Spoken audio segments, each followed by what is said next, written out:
Yeah, baby. Spring has sprung. Spring has sprung. Let's go Mets, by the way. Our Metsies are looking great. Shout out to all my Mets fans. And hello, Yankee fans. How you doing?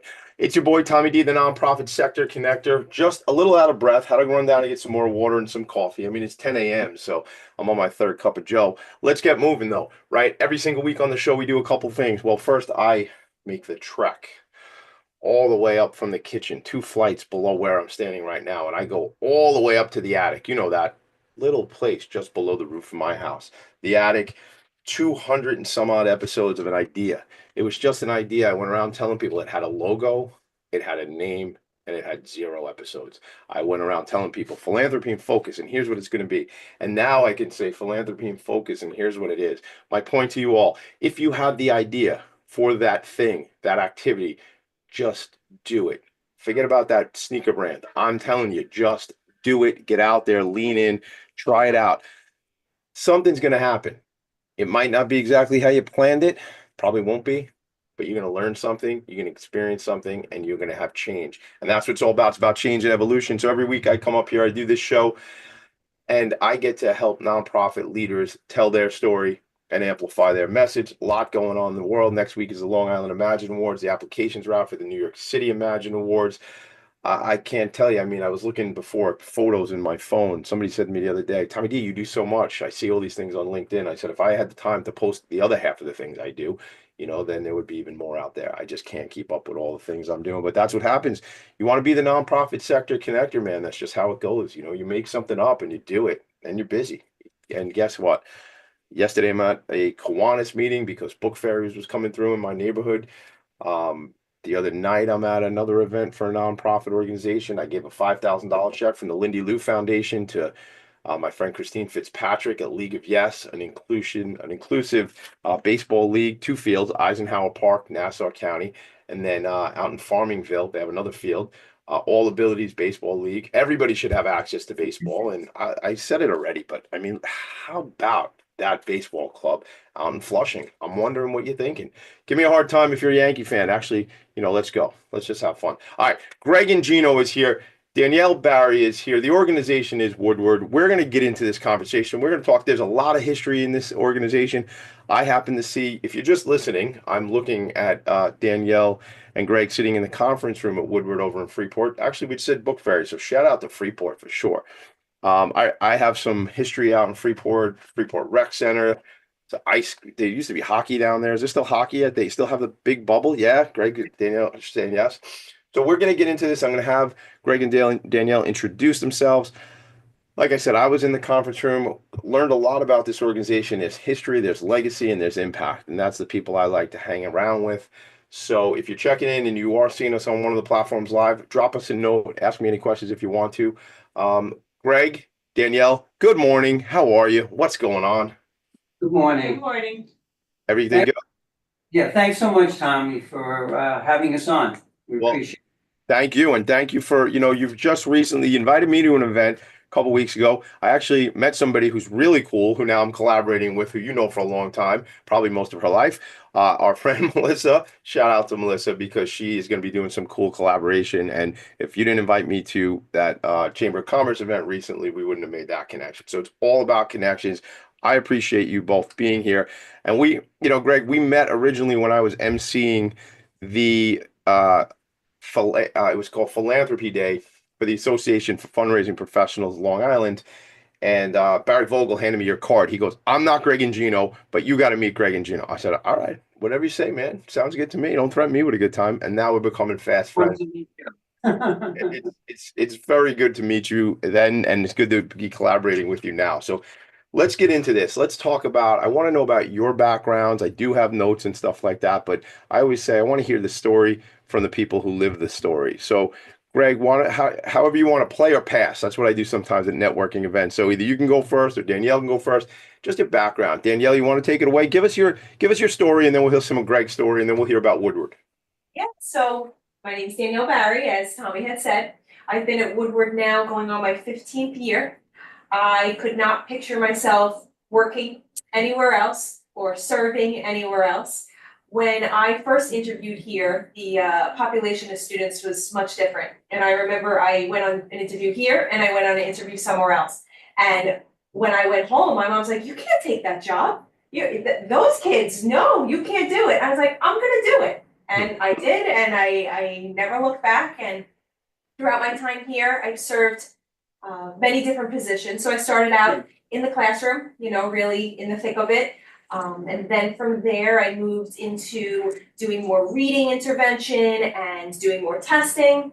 And then I was fortunate enough to move into the position of intake coordinator, and more recently, coordinator of the program, where now I'm wearing multiple hats and really supporting the staff here and the students, working closely with the families as well as the districts. And I feel like I found my place here. And what I most like to do is, that collaboration with others. I love that. What's your background? What did you study in school? How did you get, I mean, were you always focused on education? Did you know this is how you'd, end up some way in education? Yes, so my mom worked in a school, so I feel like that's kind of what I knew. And then I did always enjoy the idea of being a teacher, and that's my background. I went to school for general ed and special education. And when I was younger, I have a younger sister, and we used to always play school. And now it's a running joke because I always had to be the teacher, and I'd send her upstairs with homework, and we still talk about it now. She'd be like, you were giving me all this homework. So it's just something I've always had a passion for. I gotta ask you, hold on a second, because I'm hearing something. And who's older, you or your sister? I'm older. So I feel like look, I'm not trying to project here, but I'm hearing a little older sister just wants a little sister to go away for a while. So you give her some homework and then you go do whatever you want. You go watch TV, you go read a book, go for a bike ride. It's like, is that kind of what's going on there? A little bit. I feel like I always knew I wanted to work with kids. I wanted to help others. I went to school. I dormed for a week and hated it, and then I ended up being a commuter at CW Post, and then from there I transferred to St. Joseph's College, their teaching program. Highly recommend. And I was there. I got my degree, and then I moved on to Stony Brook for my master's. Love that. I love that. So you got Post, St. Joe's, and then shout out to the SUNY system. I mean, there's so much great opportunity. I try to promote that here on the show, not like on purpose, but when it happens. I graduated from Chaminade High School here on Long Island. I went to Nassau Community College, went to Baruch in the city, didn't finish there, and ended up finishing out at SUNY Old Westbury. But you got CUNY, you got SUNY. And I don't want to say this because this sometimes has like a negative connotation, but like what a bargain. But like what's a better way to say it? What a great deal to get an incredible education, and commuting. When you commute, that's great too. You don't have to pay for room and board. I'm kind of like a bit of a mama's boy, I guess. So I didn't go away to school, although I kind of thought I would. I never did. Um, I don't think I've left Long Island for more than like 7 days in a row, like in 47 years, my whole life. So what a great story, Danielle, and giving your little sister a hard time about the whole thing. I hope she's listening. Hello there.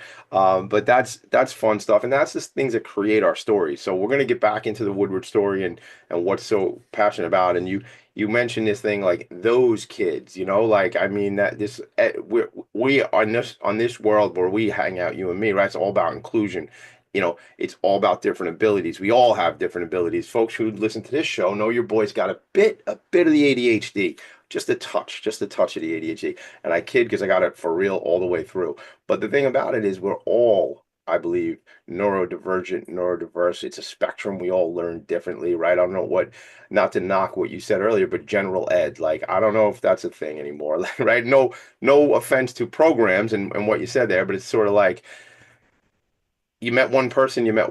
I was at an event with Nassau County Executive Bruce Blakeman the other day. They were lighting the lights in the county building for autism awareness. And, the county executive says, you meet one person with autism, you meet one person with autism. You meet one person with anything. You meet one individual human being. I believe, like, this is real. When we put people in groups, period, that's not a good thing. And we start to address people as, well, they fit in that group, they're a part. No, we're all individual people. Talk about an individual person. What's up, Greg and Gino? Let's get into it with you. See, that's a segue. That's what us people in the business call that, like a segue. Well, my journey started about 45 years ago. I was preschool, elementary school teacher out in Mastic. And at the time, I was in the process of getting married. And it was difficult at that time to get any type of teaching position. And I wound up coming to Woodward on an interview. It was a tremendous different environment. At the time back then, we were dealing with more type of conduct disorder students. So it was a little culture shock for me. But one of the things that I realized is that I guess it was a calling. I felt that I really wanted to help these students. Especially when I got to really know them, they were all great kids. And sometimes the circumstances, their family life, adds to a lot of different conflicts that they have or hinders the educational process.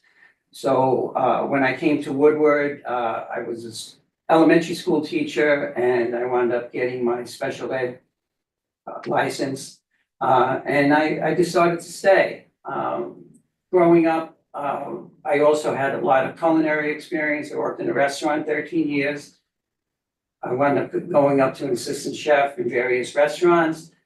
And I was able to utilize those skills in teaching math, kind of being able to teach outside of the box. So I would take the kids down to our culinary area and be able to teach fractions by using measurements and cooking activities. And I really got to get the kids to learn without them realizing they were really learning. Isn't that the trick, Greg? Isn't that such a you're very sneaky, Greg. I've heard that. But but isn't that the thing? I mean, I'm seeing you and I've seen the culinary area there when I came for a tour a couple weeks back. And for me, it's like you get to, oh, I'm doing an activity, right? And I'm enjoying this activity, right? Maybe I'm learning how to follow a recipe or how to utilize the different appliances, whatever it might be. And we're sneaking in education. And that's so cool because there's something to the practical doing of something versus textbook stuff. And I mentioned the way I got this as one of my coaches calls it a beautiful brain. Those of us who have different brain types, she calls it your beautiful brain, Tommy D. And anytime you call my brain beautiful, I like you, I become your friend. But that's a thing, we all learn differently. And many of us learn from that, just doing the thing. And I will tell you something, Greg, I got to make a little anecdote because I did not know you were in the restaurant business. I grew up in the restaurant business. My uncle owned a place in Floral Park. He was a New York City fireman, or retired now, but called Halligan's in Floral Park. Shout out to Halligan's. My wife and I met there, in fact. So it was the kind of place for about a decade. I would just, even if I wasn't working, I'd have to just spin by and say hello to people. It's like Cheers a little bit. That if you don't know what Cheers is, Google it. It's a show from the 80s and 90s. Sorry, we're losing some of the young people here. But that was a big part of my life. And I always thought about becoming a chef. And you know why? I'll tell you why I did not become a chef. Little secret. I like to connect with people and I like when people like me. And way before Chef Ramsay and all these people were on TV, a handful of chefs I worked with were kind of, how do I say this, jerks. And were not nice to people and people didn't like them. And I said, I don't want to be that guy. So I consider Johnson and Wales, I consider going to Culinary Institute up, Hyde Park and all this kind of stuff. But I mean, I didn't do it. I'm telling you why. Looking back, it could have been something fun and who knows where that would have went. But we all have these journeys and these paths. I want to get into, we got to go to break in a sec. When we come back, I really want to get into, because there's a lot of history of this organization. And behind you, you have a picture, and we can talk about who's in that picture and kind of the legacy of this organization. And then I want to hear, once we go to that, we'll hear about the students that you impact. I unfortunately missed the Whiz a couple weeks ago, although I knew it was coming up. I could not, with my schedule, get down to Freeport for the showing. It's spring. You got softball, baseball, flag football, lacrosse, 4 children. It's a lot. So it's trying to finagle a lot of different things didn't work. But I want to hear about all that and the programming and almost we can go through sort of the tour of the facility without getting up from our chairs. I mean, I'm standing, but without you all getting up and walking around, take us through programs and things like that. And then we'll get into, how we can help and how my network can be impactful. How's that sound? Sounds awesome. All right, very cool. Everybody, you know who it is. It's your boy, the nonprofit sector connector. I did that yesterday. I was telling my wife, I go nonprofit sector, and I waited 15 or 20 seconds. And she's like, but just come on, man. Would you stop? But I am the one and only nonprofit sector connector. The show is called Philanthropy and Focus. We're taking a quick break. We come back. We're going to dive into the history of Woodward. We're going to talk about the impact that it's making on these young people. And really, the thing that hit me too, I was vocational things. And you talk about the culinary thing, but there was so much vocational, stuff that I saw throughout the building. I mean, they were making, I'm looking for my mug.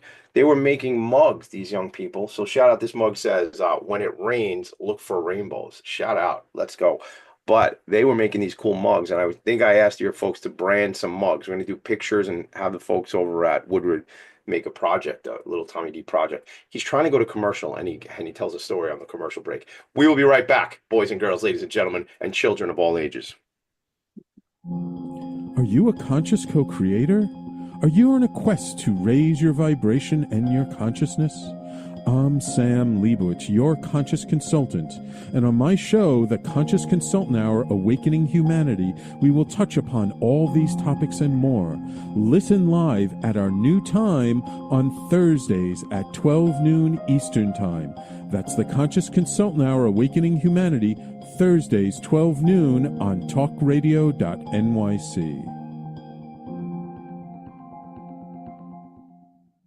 Are you a high-achieving, growth-oriented leader? Are you interested in developing your authentic leadership while creating a healthy, inclusive workplace? Hi, I'm Dr. Mira Brancu, host of The Hard Skills on talkradio.nyc at 5 p.m. Eastern on Tuesdays, where we discuss how leaders develop the hard skills needed to make a greater impact. We interview experts, have live coaching, and tackle these challenges. Listen to The Hard Skills on Tuesday at 5 p.m. Eastern on talkradio.nyc. You're listening to Talk Radio NYC. Uplift, educate, empower.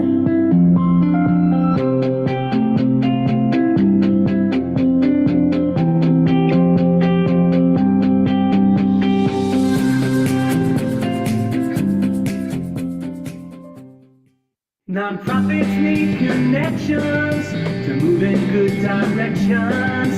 So cut through all the static. Join Tommy in his attic. That's right. Go through the static, join Tommy in his attic. That's what we do. Every single Friday morning, I bring you another nonprofit organization so we can focus on the important work they're doing. I got to read a little bit for you. I can read. Shout out to reading. Let's just stop for a second. Met with my friends from Book Fairies. They got a big event coming up in a couple weeks. It's going to be at Hofstra University. It is the Amazing Race for Book Fairies. I interviewed Kellyanne Serini and Eileen Minogue just last week on a new show called Cool Collabs. I just made that up the other day, and I thought it was cool to see how Serini and Associates collaborates with Book Fairies.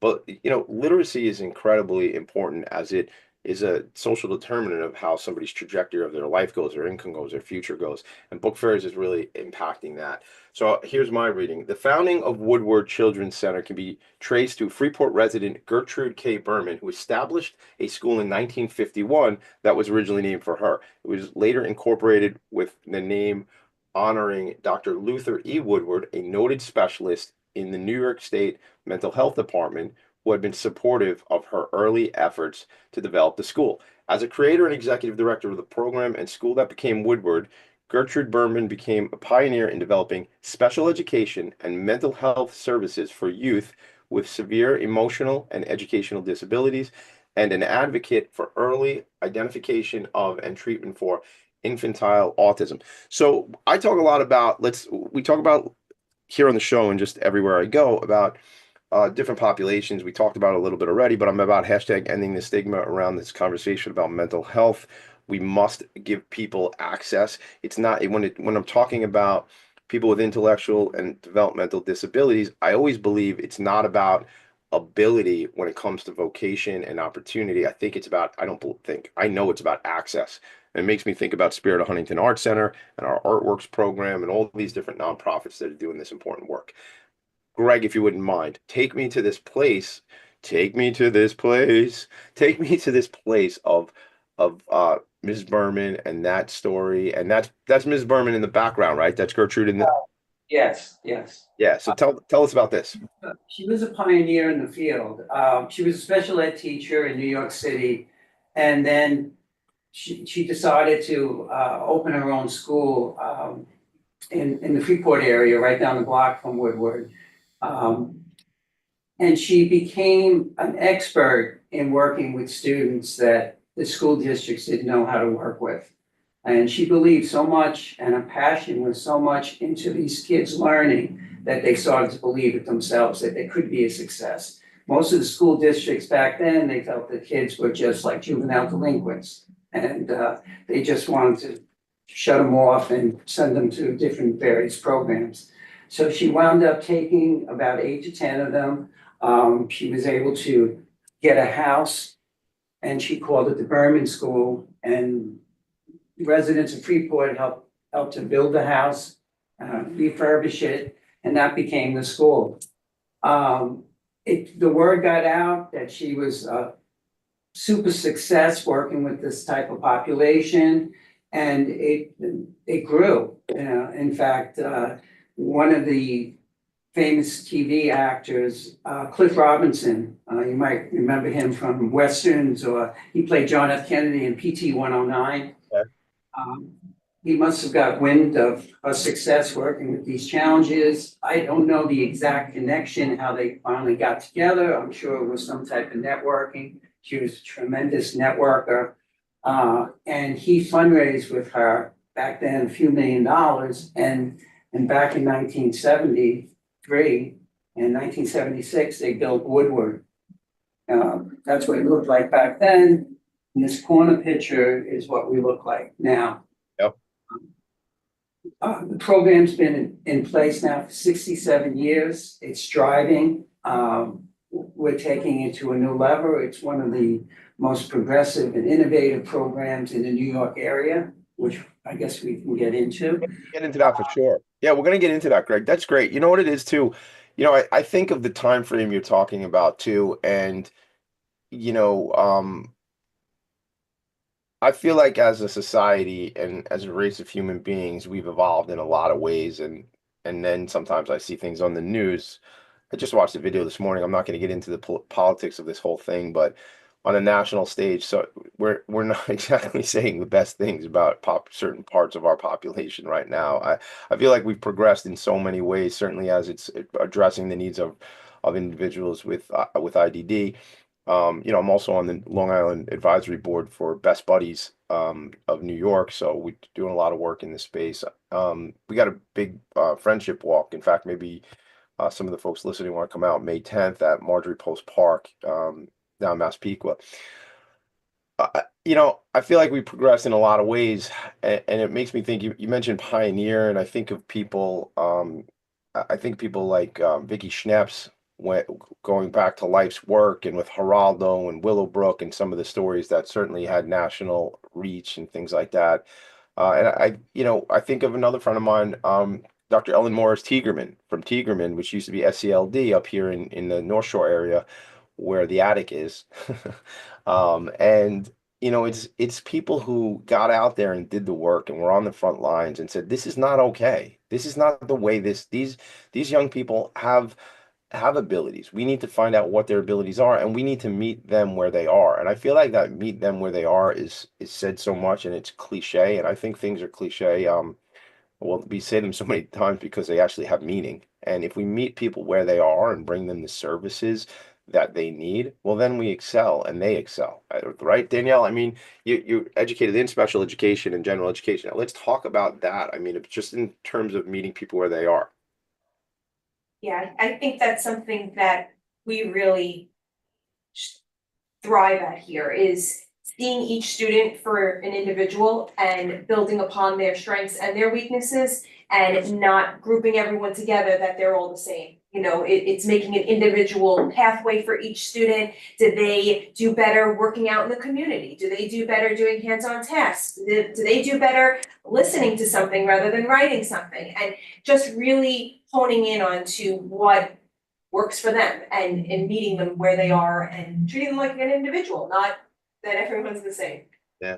Yeah, and I know a little bit about IEPs and some of those meetings. I've representing some of my own children. I've been in those meetings, and I always feel like we're not asking for what we don't need here. We're asking for accommodations because that's what's appropriate for this individual. Raising 4 kids I got four different kids just because they share the last name. They are super different, and they all live in the same house, right? And they're all mine and my wife's.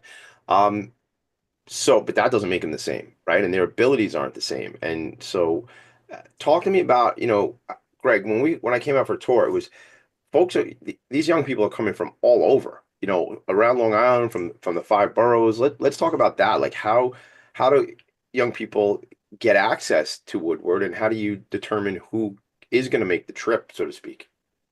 Yes, so we are an out-of-district placement, and all of the students that attend here come from a home district. And all of our students have an IEP, like you were speaking about, and it's as a result of one of those IEP meetings where the district basically says, we can't provide the level of support, the individualized support that you need to be successful. So then they send out the IEP to various other non-public schools such as us. If we get the packet and they're like, you know what, I think we could service this student, we could meet them where they need to be, provide the supports, we'll invite them in for a screening, and if it's a good fit and we have the space, then we'll accept them into our program. I love that. So what did you call it? An out-of-district school? Is that how you, Yeah, out of district placement. out-of-district placement? So gang, I got to drop it. Those of us, we talking acronyms, and I got to bring you this one: individualized education program, right? That brings, that comes through an assessment with the district. Let me just tell you this. Here he goes now. He's got the soapbox. Here's the deal. You as a parent, you as a family, you have rights. Okay, you have specific rights. I'm not an advocate for other people's kids, meaning I can't go to an IEP meeting with you, and I'm not trying to beat up on districts. But I will tell you this: if your child needs additional services, whatever it is, there's assessments that can be done. Stick up for your kid, know you have rights, and know you can go to battle. And I don't want it to be a battle. It's not a battle when I go into these meetings, because I'm like, hey man, we all want what's best for my child. We all do, right? And they do mainly, right? But at times the answer becomes no first. And I think we have to be collaborative. And this is one guy's opinion, and I'm not an advocate, I'm not an attorney. I'm just telling you this. We need to make friends in these meetings. We need to make connections. I use the word I shouldn't have used. It's not a battle. It shouldn't be a battle. I'm gonna edit myself right here live on the show. It should be a collaborative conversation. And then if it gets to a point where the district, it does not have the ability, accessibility, opportunity, whatever it is, to provide for that individual student, then there's out of district placements like you're talking about at Woodward. So I clean that up a little bit, gang, because I don't want anybody fighting. Man, I'm all about love, baby. So, but it's about knowing your rights. So, right. So just from being parents here, that, thinking in terms of, we have to advocate on behalf of our children and get them what they need. And then it goes to that next level of advocating on behalf of, in your case, your students, and getting them the services they need. How do you guys want to cover, somebody want to cover a little bit of that? Well, I think just to add on to what you're saying, the parents, when they come to a meeting, they should have questions. And then they should really ask, whether it be the principal or the CSEs, okay, these are the services my child needs, how can you help me? And you want to work together for the best interest of the child. Yeah, collaboratively, 100%. I the thing that gets me sometimes, though, and I think that's why I get a little bit tough about it, is because I feel like some families don't realize that they have this right, and that the district has the obligation, right? So, I've been in this space for a long time with different nonprofits and stuff, and sometimes it's not fair because people don't know what their rights are. I can't answer what all your rights are, gang, but I can say that we do know people. So if you want more information about this type of stuff, send me an email and I'll connect you with some attorneys, folks I know, and advocates that I know. And there's plenty of people that are there to support you and educate you. The thing too, sometimes families from different communities who English might not be their first language and things like that, again, at a disadvantage if you have a child who has these needs. Did not expect to get on a rant, Danielle and Greg, but sometimes just go with the flow. It's what happens. But gang, if you have questions, Tommy D at philanthropy and focus.com, PHOCUS. That's how you spell focus, at least here in the attic. That's how we spell it. All right, I think it's time for us to split, take another break, which is just how this show goes. We talk, we break, we talk, we break. We always run out of time. We never run out of words. We will be right back. We're going to get more into programming, what it looks like, talk about vocational stuff. The name of the school is Woodward. The name of the guy is Tommy D. My guests are Danielle and Greg. Right back. Hey everybody, it's Tommy D, the nonprofit sector connector, coming at you from my attic. Each week here on talkradio.nyc, I host the program Philanthropy and Focus. Nonprofits impact us each and every day, and it's my focus to help them amplify their message and tell their story. Listen each week at 10 a.m. Eastern Standard Time until 11 a.m. Eastern Standard Time, right here on talkradio.nyc. Hi, I'm Linda Marcanico. The A Train to Sedona is a memoir about my journey to love and compassion. It's also the name of my new broadcast on Wednesdays at 12 noon. When we are spiritual, we embrace possibilities and ideas, which strengthen our mind, body, spirit, health, and wisdom. On the A Train to Sedona broadcast, I plan to interview guests who embrace these expansive practices. Join us on Wednesdays at 12 noon on Talk Radio New York City. You're listening to Talk Radio NYC at www.talkradio.nyc. Now broadcasting 24 hours a day.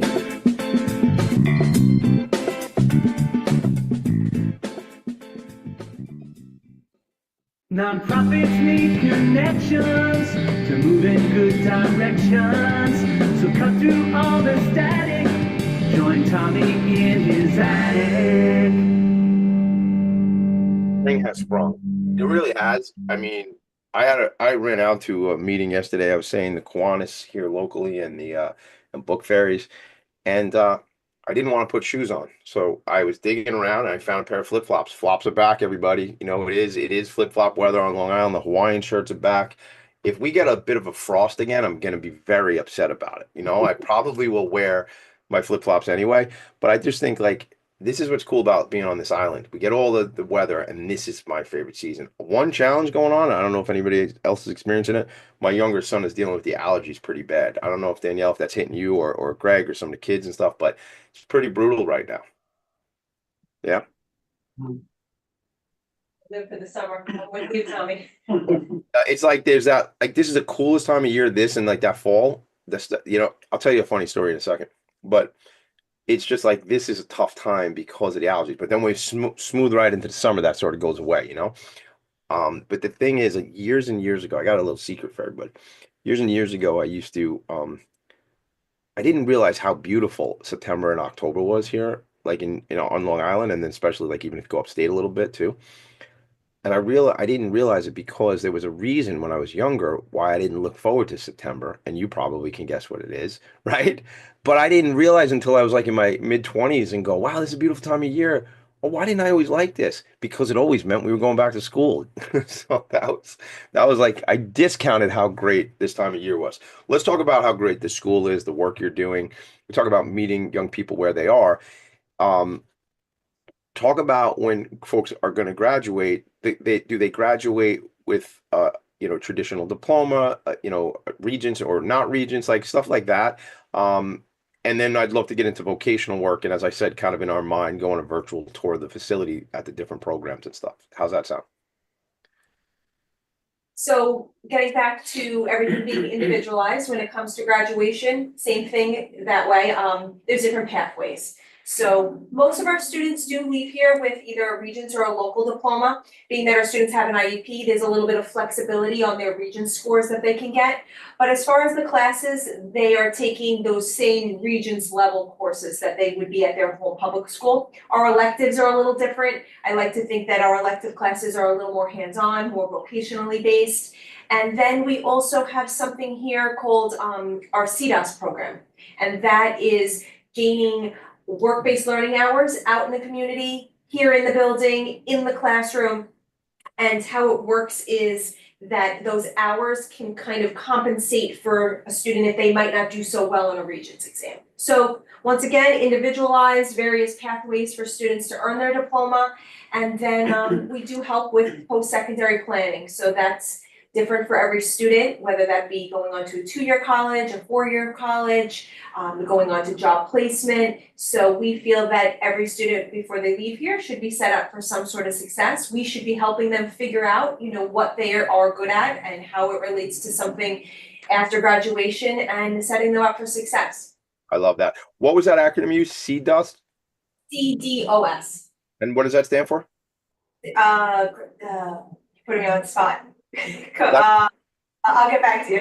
We'll get back to you. It's all good. I got Google too. We'll figure it out. But I just want to, what I want to say there is I can't help myself sometimes. We gotta go, we gotta get you connected to the Spirit of Huntington Art Center because I'm Googling this right now.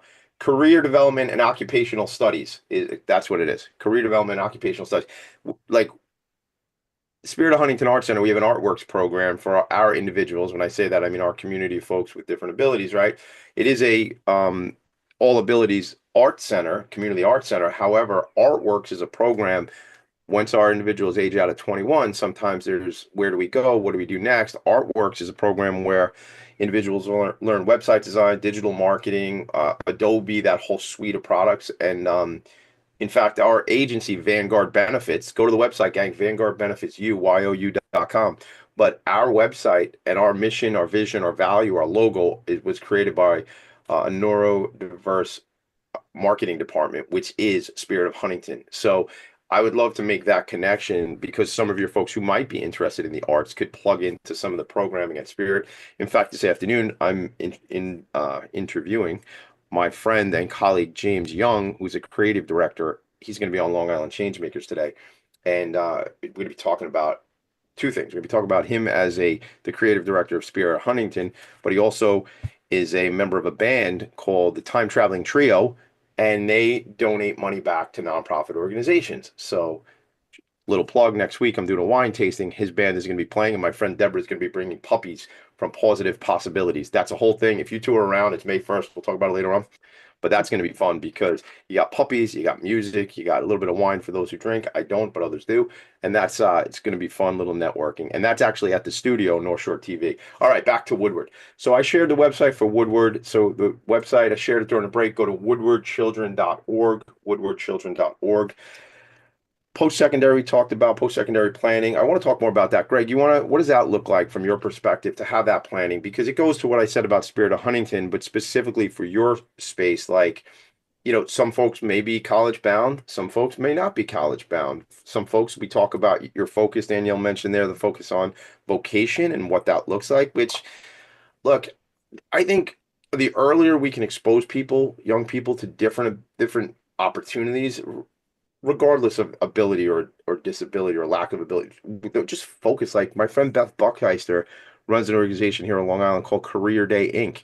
And they go into schools and they bring professionals in to speak at schools to say, hey, I'm in aviation, right? I'm in the culinary arts. I'm a psychotherapist.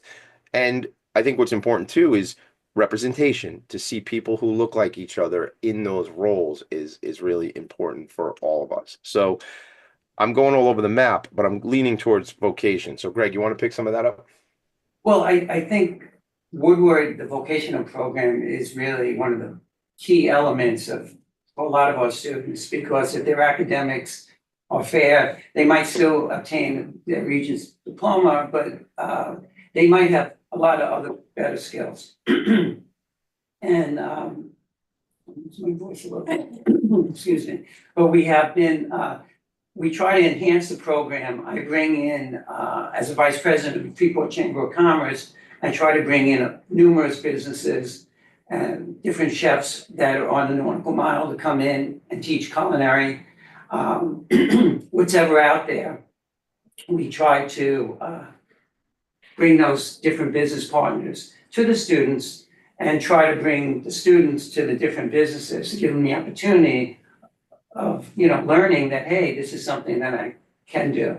Yeah. And it's been very successful. As you know, you took a tour of the building. We welcome anyone in your audience who'd like to come and visit. When most parents come to Woodward, they basically, where do I sign up? They want their student to come here. And that's why we have students coming in from Staten Island every day. Just about 2-hour trip each day. Yeah, and forget about some traffic on the way back to Staten Island. I mean, I can't,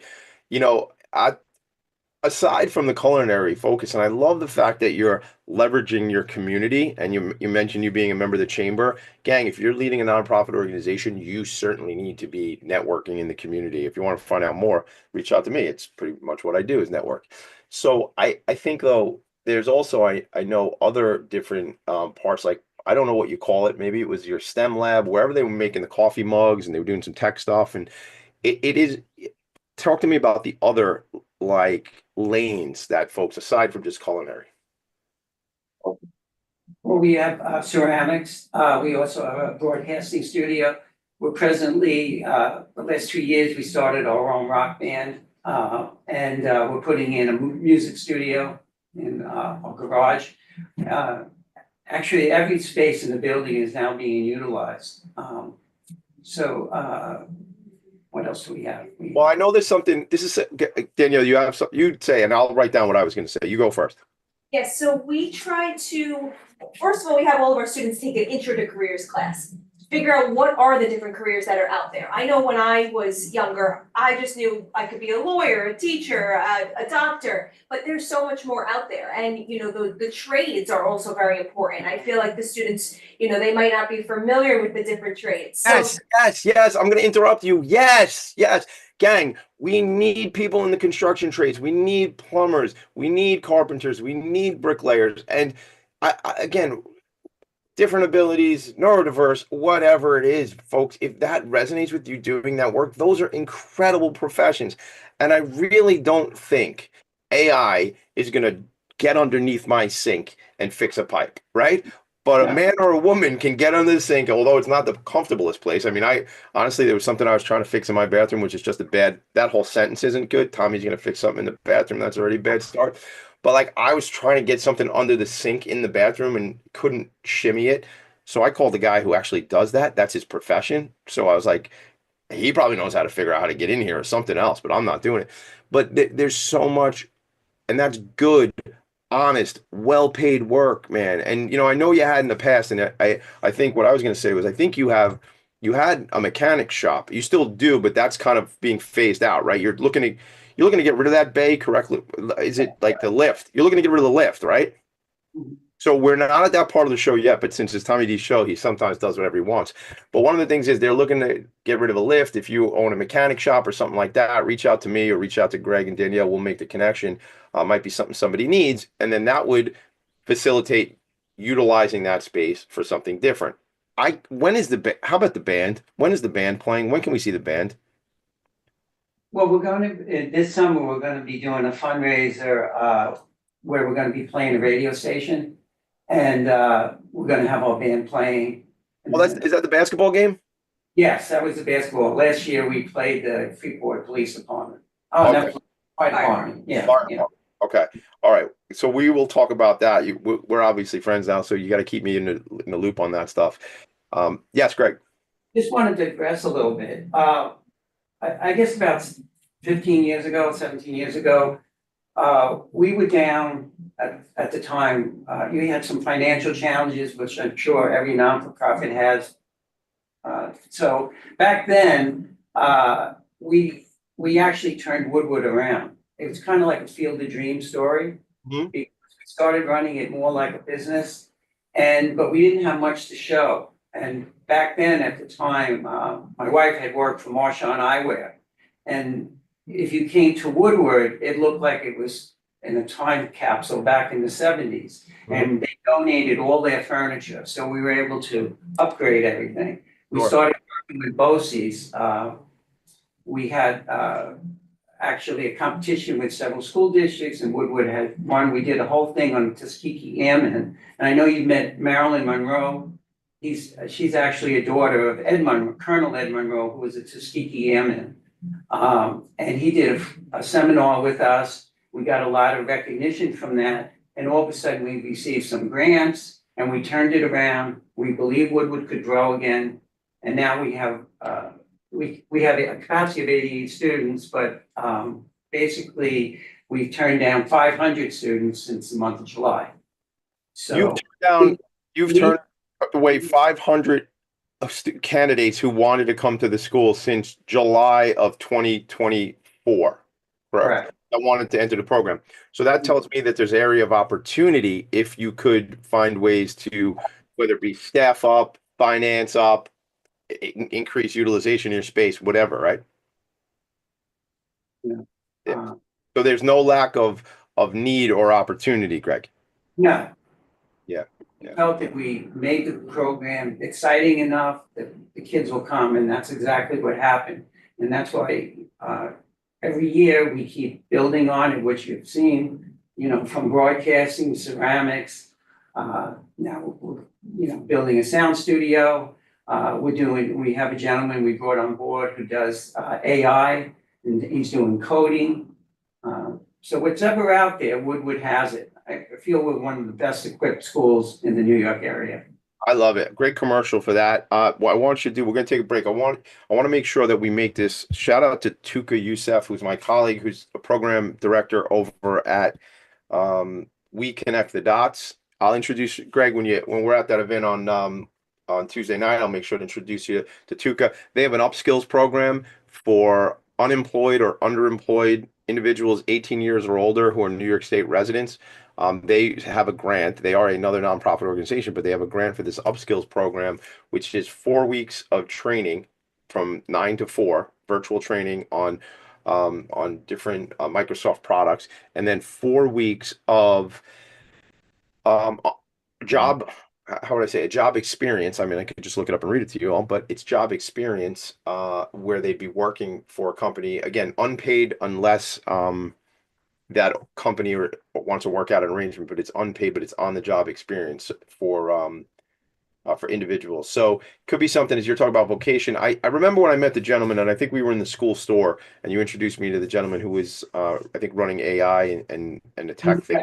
Yeah, so I want to connect that gentleman and Tuka. So this is what happens on the show, like live connections right in real time. That's a whole nother thing. But like we'll make that happen. We're gonna go to another break. We take this last break. We come back. It's what's upcoming for you talked about, the basketball game, which I want to see the band play. What's upcoming? How can we help? How can we get connected to the organization? And before we know it, it's that'll be the end of the show, and I'll go cry because I'm gonna be here all by myself until next Friday. All right, we'll be right back, gang. Were you an essential worker during the pandemic? If you needed to learn stages of epilepsy, did you depend on advocates? Did you use new innovations to cope with mental and neurological issues? Maintaining high quality of life and keeping good mental health are what we all strive for. I'm Frank R. Harrison, host of Frank About Health, and each week top healthcare influencers, professionals, and innovators answer these questions and more. Stay tuned on Thursdays at 5 p.m. on talkradio.nyc, and I will continue to be frank about health with all of you. Are you a conscious co-creator? Are you on a quest to raise your vibration and your consciousness? I'm Sam Leibowitz, your conscious consultant, and on my show, The Conscious Consultant Hour, Awakening Humanity, we will touch upon all these topics and more. Listen live at our new time on Thursdays at 12 noon Eastern Time.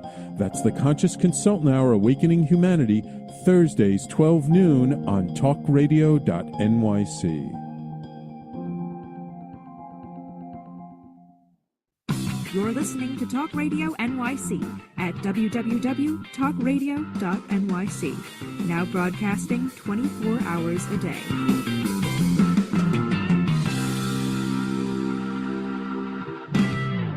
Nonprofits need connections to move in good directions. So cut through all the static.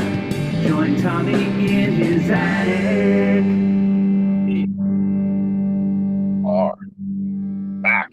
Danielle, Barry, Greg, and Gino left us alone. Oh my goodness. Should we talk about them? So I want to hear from you, Danielle. What's upcoming for the organization? How can we help? It's a little bit of like what's going on the next 90 days and how can we connect? Yeah, so our next event is, today's actually International Day. So we're having a special lunch here. The families are invited, so looking forward to that later. And then the first Saturday in May, which I feel like is May 4th. May 4th is Radio Bingo? I think it is May 4th. Yeah. May 4th. Oh, nope, I lied. I'm in April. May 3rd. May 3rd, we're having a Radio Bingo event here as a fundraiser. I just played radio. I just went to a radio bingo event with my friends at Options for Community Living a couple weeks ago. You know my friend Yolanda, Greg. Yeah. So I was I went to their radio. It's super fun. And like in the middle of bingo, like I got there late because I didn't know if I could come. I had another thing. I had like two things that night. It was a Friday night. But Yolanda made me do the chicken dance. So you like break in the middle of it. You're playing bingo. They play a song. You check off. Oh, that song from Journey. Okay, check it off. And then they go da-na-na-na-na-na-na-na-na-na, and you got to do the chicken dance. So like it's ridiculous and fun. That's May 3rd. May 3rd, Next 5 Saturday. p.m. at here at Woodward. We have tons of prizes, lots of great baskets, so it's gonna be a fun night. That is And in the summer, we don't have a date yet, but we are planning on having a community event similar to what we had last year, where our students here will have a basketball game versus hopefully the fire department. And we did a barbecue for that. We had some souvenir tables set up. Opportunity for some students to get face painting, balloons, things like that.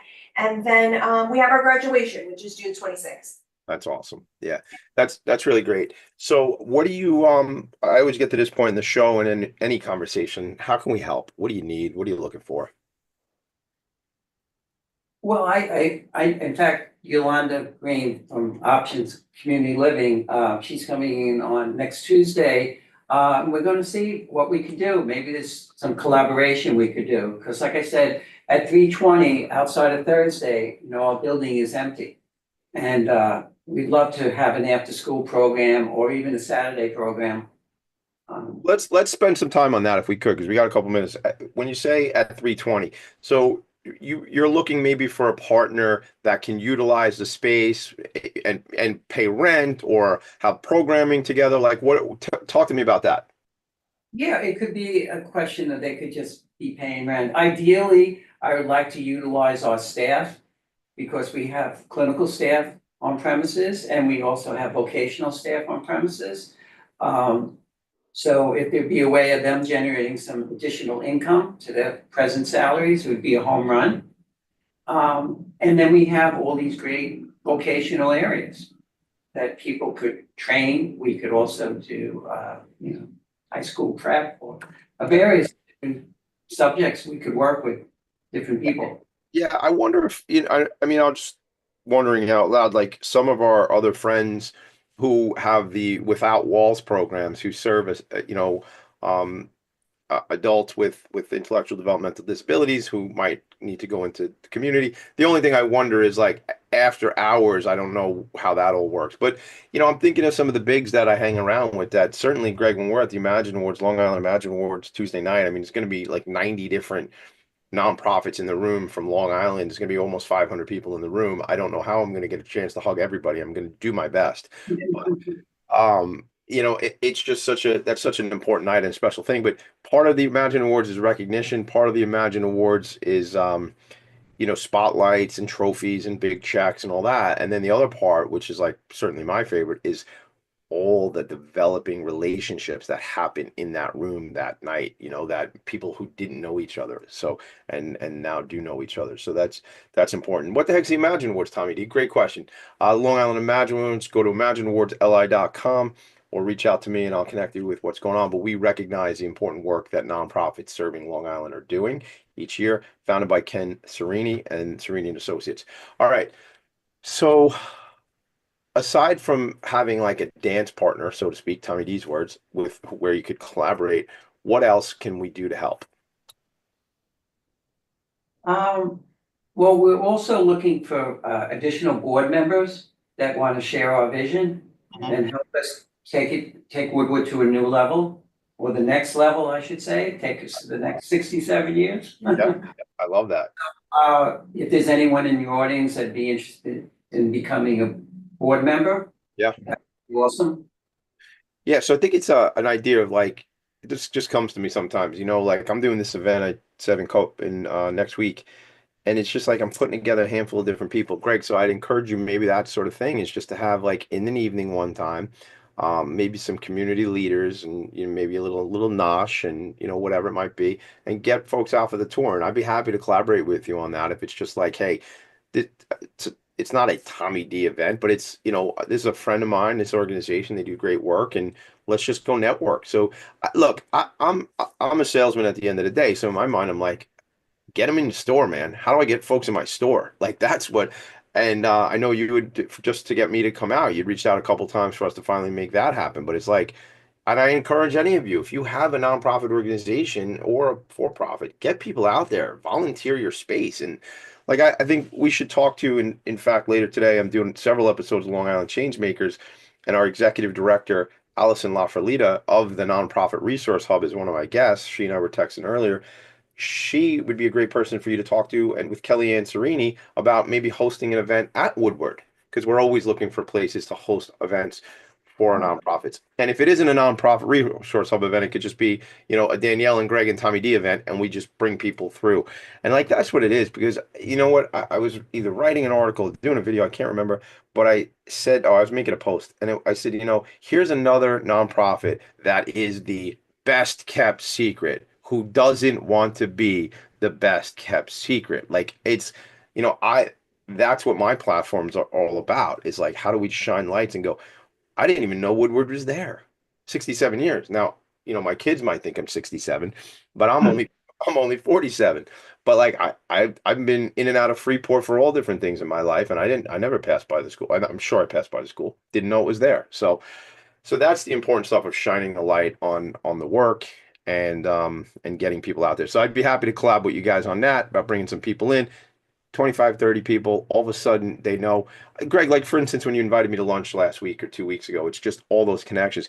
And you mentioned your colleague, Marilyn Monroe, didn't know her dad was a Tuskegee Airman. That's a whole great story. Marilyn, would love to meet you again, get you on my show, do something fun together, because there's just so much history in a story like that, as you mentioned with her dad. We're going to leave it there. Any final thoughts you all have before we head out? No, we great welcome opportunity. everyone to come and visit. Love to give you a tour. So how would they reach out? So they can go to the website, woodwardchildren.org. How else should they call?